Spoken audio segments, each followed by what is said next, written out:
Disclaimer. Yes, I do have like white chalk all over me. And I had some bird feathers in my hair. And that's because I had just taken my Moluccan cockatoo out before I did this video.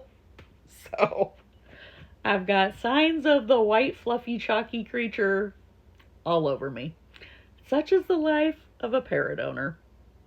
Yesterday was only Monday, but I can't believe how much dumbfuckery already got spread about the Idaho case on Monday.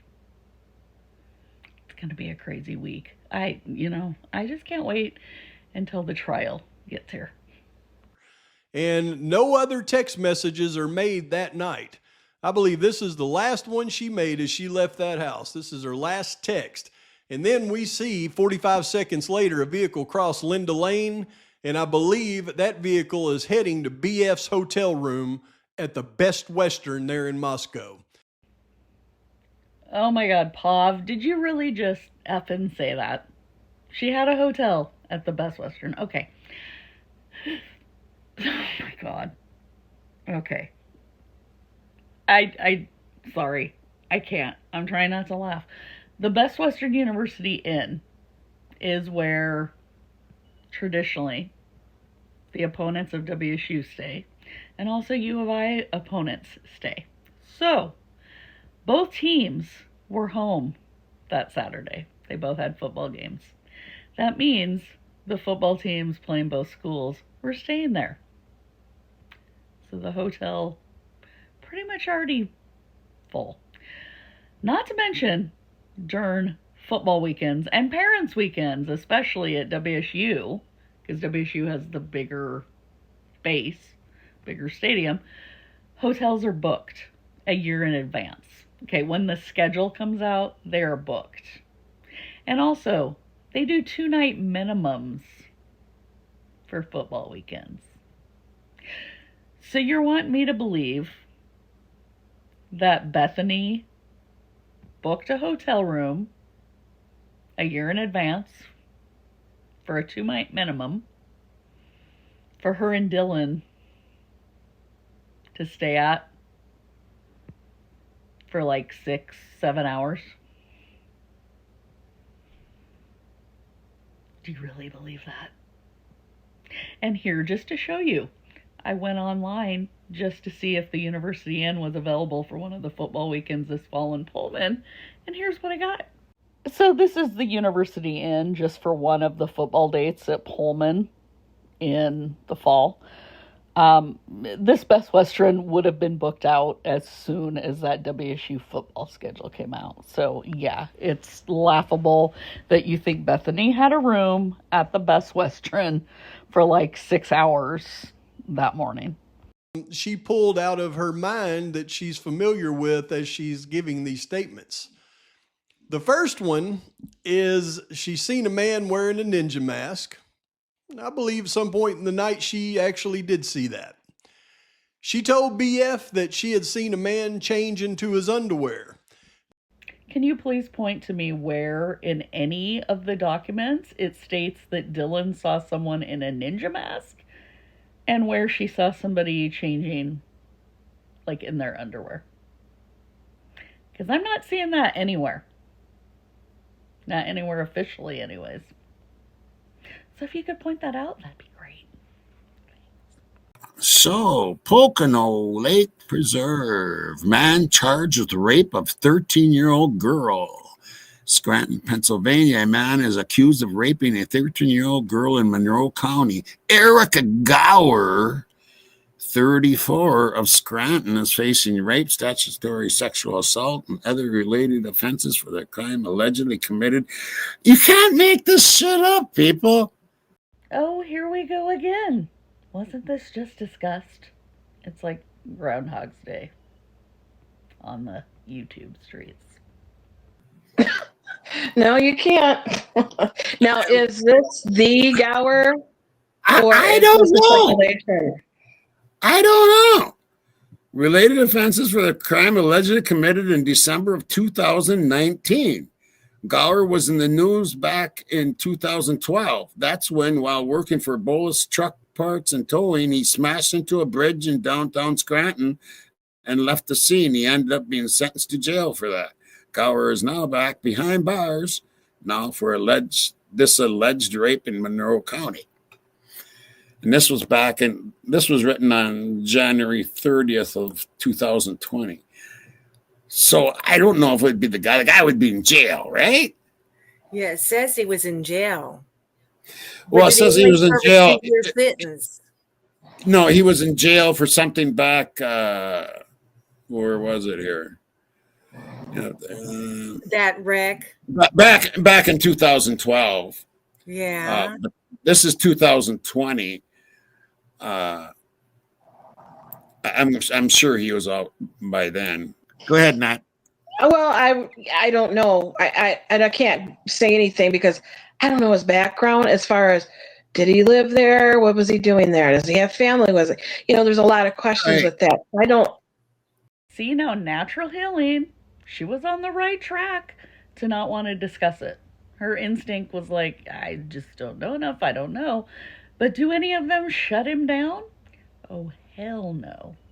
They just continue to do their circle jerk. Okay. But why? But why? It's like another thing. There's just throw I know what you mean. I know where you're going with this. I get it. But I need to know more. But it's just another scenario that fits along with this whole case.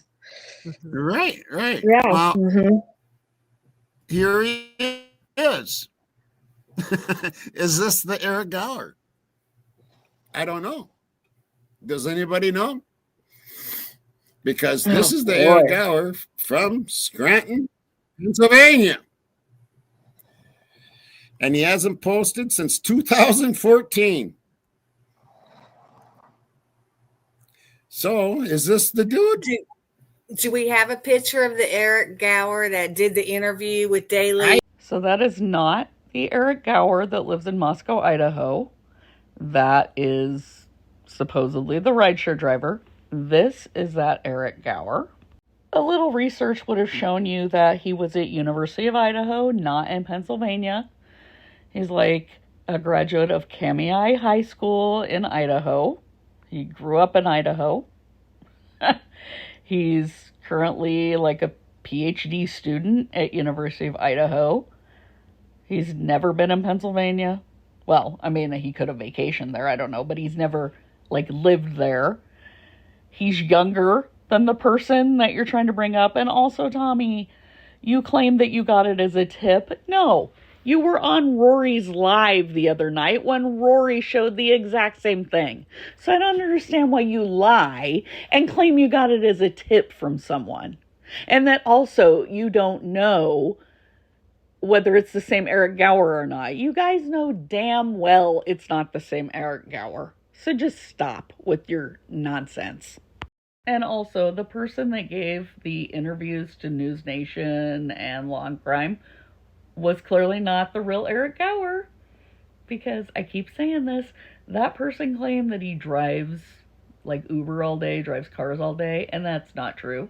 Eric Gower works at University of Idaho, and he also claimed that he lived 1,200 feet from Coburger, which isn't true. Eric Gower lives in Moscow and has never lived in Pullman. I don't know how many times we have to beat this dead horse, but Eric Gower is not the rapist in Pennsylvania, and the real Eric Gower is not who duped News Nation and Law and Crime with those interviews either. So, let's just stop the shit. Okay? You can. After a while, it all links together, doesn't it? It all links. It all links together. It all. Yeah, I don't think you have to go too far. And I've been saying this. You hear this say this all the time. Just look at the corner club and the grub truck. I don't think we have to go too much further from that. I think you're looking at main players, and you got all these slew of people that are showing, walking past, the cops. Why was Stowalker walking with them to begin with? Was he the one Right. that Farley hired? Was that why he was following them?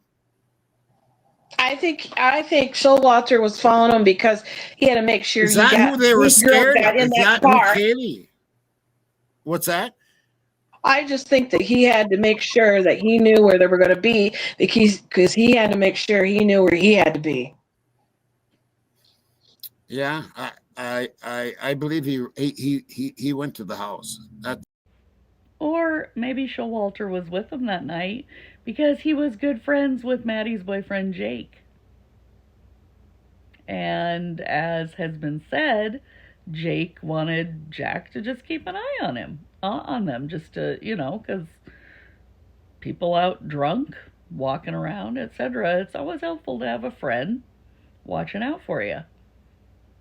But Tommy, I would love to see your proof that Jack went to the house afterwards. You make the accusation, show the proof. I'd also like to see Natural Healing and all you guys, your proof that anybody at the grub truck and anybody at Corner Club was involved. Like, you guys are so bold in making these accusations of people you don't even know, but you never bring any proof. So bring some evidence, bring some DNA, bring some video proof, bring something, anything. I'm all ears. Can't wait. Well, the Farley Is would have been is there a one, drug at one, least and one then I think main motive that connects all four of them? I mean, I know you think there's several different. that's what I'm saying. There's two motives. There's two motives. That's Right. why I was saying that about the Davids maybe talking to Farley. Oh, okay. And they get together, and so the Davids are going, especially one, are going, I'm going to take advantage of this situation. Oh yes, very much. Yeah, I mean, I'm it going to was a take perfect advantage of the time. situation. This is the perfect time to take Ethan out. Yeah, instead Ethan of and Santa doing him out. separately, this is a perfect time to do it all together. And we have just the people Right. for it. And we're going to make sure they get paid well too. Something like that. Yes. I don't think you have to go too far. And I've been saying this. You hear this say this all the time. Just look at the corner club and the grub truck. I don't think we have to go too much further from that. I think you're Right. looking at main No. players, and you got all these fool people that are showing, walking past, the cops. Why was Showalter Walter walking with them to begin with? Was he the one Right. that Farley hired? Was that why he was following them? I think Showalter was following him because he had to make sure Is that who they were these girls scared got of? in Is that that who car. Katie? What's that? I just think that he had to make sure that he knew where they were going to be because he had to make sure he knew where he had to be. Yeah, I believe he went to the house. That's my opinion. He was there because he needed to be there for whatever his purpose was. You're looking at a lot of different organizations that were involved in this, and they all had their spot, they all had their place. Wait, you guys really believe that a low-life junkie like Tyson Farley I'm sorry, I shouldn't laugh because this is serious. This is serious, but your guys' theory is laughable. You think he was able to get people from differing groups, different fraternities, and a drug cartel all together to work together to kill 4 people.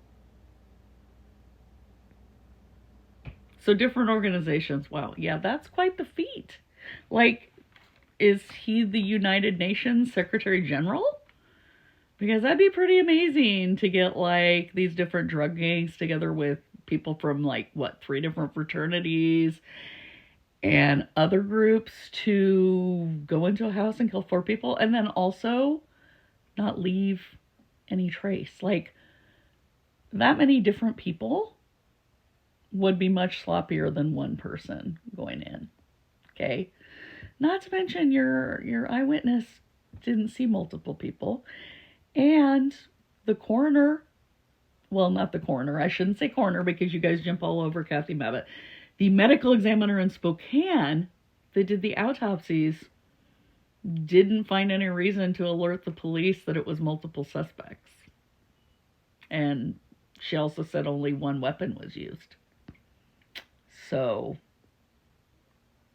it seems to be fantasy world to think that it was all these different groups with 2 different motives all acting together. Wow. And not loose lips among any of them, and not any DNA or anything that slips out when you have that many people involved in a crime scene? Wow. Pretty amazing. This is like sci-fi movie stuff. Wow. All right, was Adam sitting in the corner Yes.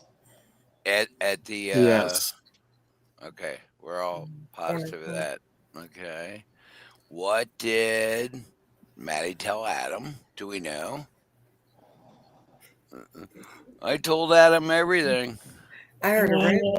Oh, God, Well, I think that- whatever it was something heavy because the reason why I say it was something heavy is because Hoodie Guy says we're going to get you for that. This isn't going to be just a little I've tiny never heard rumor that. thing. I have never honestly heard that. Okay. I have not heard that. Oh, really? No, I mean, I've heard it, but I'm not believing that's what he said. Okay. You know. God, Randy, actually the voice of reason for once. For once. Yes. That's because Jack didn't say they're going to get you for that or we're going to get you for that. He said, we're going to get you some grub, Maddie. Yep. And also we know what Maddie told Adam because the Gonsalveses already told us. Let's have a little refresher. We went and investigated Adam. What did you tell Adam? We went through that whole thing. Adam is about her trying to get back with Jack. Day Because they're one. roommates. Another thing to factor into the performance that's known as the 911 call is that we're also assuming that this group of friends didn't already know the fix was in at 1122 King Road. I mean, most of us in this community, feel that there's some kind of knowledge of this was going on.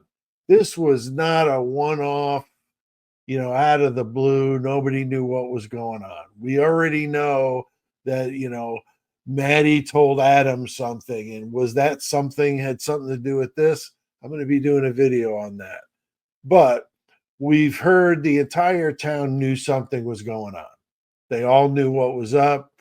These fraternities, sororities are tight. They all knew what was going on. They were the players in this game too, I think. Well, I just played the video of what the whole Adam thing was about. Had nothing to do with anything nefarious. It was just Kaylee wanting to get back together with Jack. And as far as the whole community, whenever I talk to my family that lives in Moscow, Pullman, and I have 2 relatives that work at University of Idaho, we just laugh. Like, I always ask her, did you know what was going down? Did you know? Like, because these true crime people all claim everybody in Moscow, they all knew. And my cousin that attends University of Idaho, we just laugh about it because I'm like, did you know? Like, you guys are all in on it. You're all players, all of the Greek system. No. That, I don't even know how you can say shit like that with a straight face and think that you're being a true crime reporter. The whole town, the whole Greek system, give me a fucking break. Okay? I dare you to come up to Pullman and Moscow and walk around and approach people and go, I know you knew. You tell me. Yeah, I don't think so. I don't think you will. And if you don't believe that they were actually involved in the crimes or think that they're involved in the crimes, because remember, everybody's innocent and still proven guilty, even these two. But I'm just saying that just like Brian Koberger's in jail, why aren't they in jail? Because at a minimum, they didn't report the incident. So they could have at least got him on that. And yeah, that's not nearly the time they deserve, but I mean, anything's better than nothing. This whole living their lives out in the world is absurd. It's absolutely absurd. Excuse me, sir? So you're saying that two people who are technically victims who survived their roommates in their house being killed shouldn't be out living their life? Now, yes, they will have survivor's guilt for the rest of their lives and a lot of therapy and everything else. But my God, sir. So you think anybody who survives a horrific crime should just, what, curl up in a ball and die? That they have no right to continue on with their lives because their friends didn't survive? Also, as far as not reporting, it's only a crime if you know somebody's dead and you don't report it. They didn't know anyone was dead. And you can hear on that phone call the exact moment when Hunter Johnson realizes that Xana may be dead. Okay? So they called when they realized that people were deceased. You can't charge somebody that didn't know. Okay? So just miss me with that bullshit. And all stumbled in together. However, how can that be? Because Xana was speaking to her father at midnight, already home at 1122 King Road, on her cell phone to her daddy, telling him all hell had broken loose, a fight over at Sigma Chi. Apparently they left earlier. No. Xana never said anything to her dad about a fight at Sigma Chi. All Jeffrey Kernodle said was, I heard from her, I think, before we went out. I think midnight was the last time we heard from her, and she was fine. He never said anything about her being at home at midnight. Never said anything about her and Ethan eating pizza and watching movies. Never said anything about her saying a fight happened. Oh, and then we have Ethan Chapin's mother stating that Hunter, who ends up checking on these guys and finding them. Anyway, Hunter walks, or is it the brother Hunter? I don't know. Hunter walks Ethan and Xana home that night after said fight. Now, she doesn't say fight. She acts like or says, I don't know why. Okay, can you please show me where this interview with Stacy Chapin is? Because I have looked and looked, and it's not in any of the interviews I have saved. I cannot find it on any out there. I find no interviews with her saying that either Hunter escorted them home. So, if you could find that and post that, I'd appreciate that. Thank you. If that's a load of shite, and they really did get home, just like Xana's dad is implying with that phone call that they're eating pizza, gonna watch a movie at home, 11:22, right?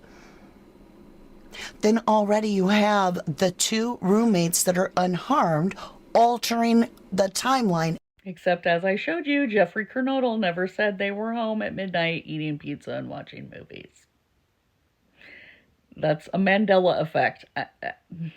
And even Kara repeated it because somebody told her. Like, that never happened. That was never said by Jeffrey Kernodle. So, Dylan and Bethany didn't lie about the timeline.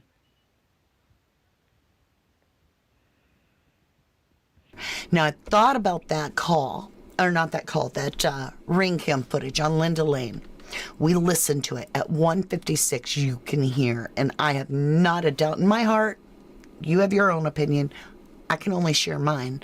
I can't speak for you, but in my opinion, that is Ethan screaming gutturally, Santa! And it's heartbreaking. That happens at 1:56 a.m. on that timestamp. You are entitled to your opinion, yes, but not facts. And the Linda Lane cameras cannot pick up any sounds from inside the King Roadhouse. They could not. It's too many yards away. So you think you're hearing somebody yelling Xana from inside 1122 King? You're not. No. It's just not possible for those Linda Lane cameras to have picked up anything going on inside 1122 King. Sorry, but it just isn't. And I know facts are hard to hear. The question is, and people are always like, you go after the roommates, whatever. Listen to me. Bethany's part of Sigma Chi in some way. I know it's a frat and blah, blah, blah. She's at that party. She's somebody's guest. She's back in Sigma Chi. She's at the party. All right? Now, Xana wouldn't have been at that party unless she was with Ethan, Sigma Chi. So who's Bethany's connection to Sigma Chi? It's there. Next, Dylan's the one that lured Kaylee back. And Kaylee wanted Maddie to come back because Maddie was off boating with her boyfriend. So with Dylan's action of getting Kaylee to come back, that means that not only was Kaylee back, but Maddie came too. And then Bethany hanging out at Sigma Chi.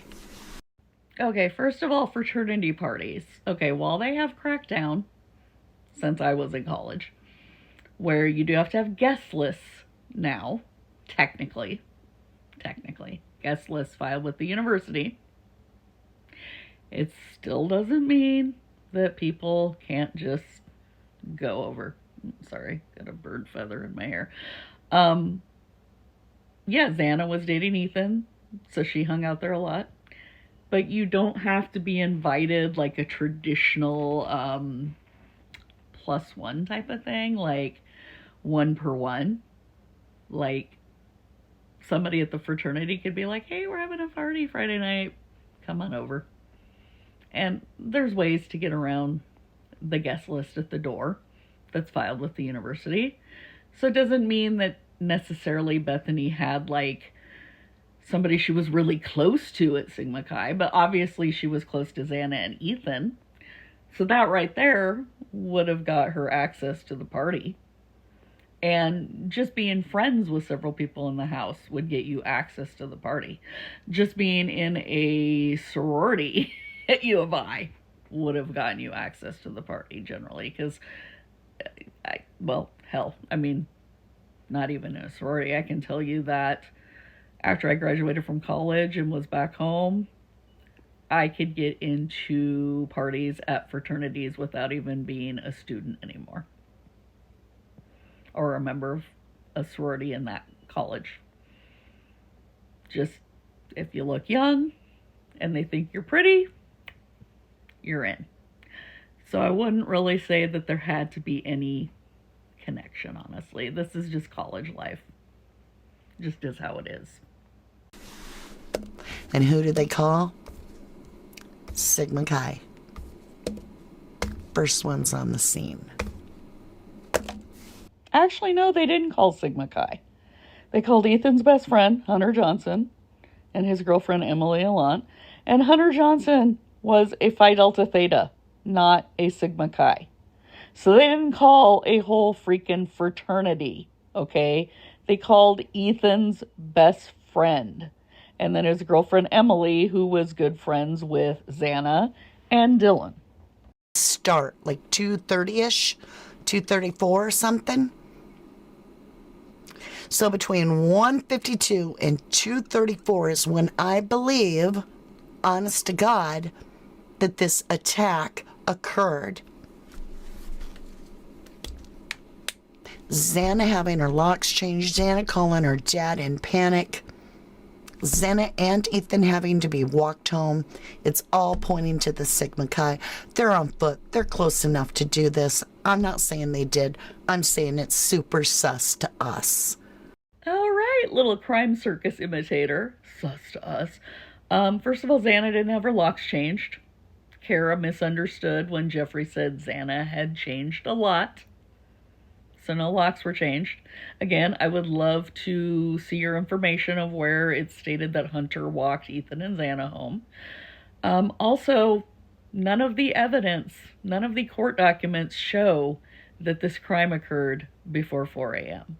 So I would love to see your direct evidence, your proof that it started as early as you claim. Like I said, I'm all ears, all eyes. If you want to show it, please let me know. Please do a video, show your actual proof. Show proof Sigma Chi was involved, because again, there's no evidence anyone from Sigma Chi was involved either. There wasn't even a fight that night, and Eric Chapin, Ethan's half-brother, even stated there was no fight. And don't any of you find it odd that there's not any documentation of a fight other than what somebody said on a 4chan post? So you would think if there was really a fight that night, the people from Sigma Chi and anybody else that was there would have actually backed that up. It's because there wasn't one. But people want to run with an anonymous source on 4chan. Right. BF had a thing for Jack Showalter in high school. Well, we do have a picture of them hanging out together. I don't know if they had a thing for each other or not, but they're comfortable. And they are in high school. They're very young. We do have that. Well, no. Bethany went to high school in Reno, Nevada. Showalter went to high school in Boise, Idaho. They did not know each other in high school. That picture that people have been floating around that's supposed to be Bethany on Showalter's lap is not her in high school on his lap. I just wish that if people are going to discuss this case and act like true crime reporters, content creators, that you would at least research before you discuss it. I'm going to keep saying it, and people can keep getting mad at me all they want, and I don't care. Do better. Be ethical. These are real people that you're discussing. Real lives. It's not a game.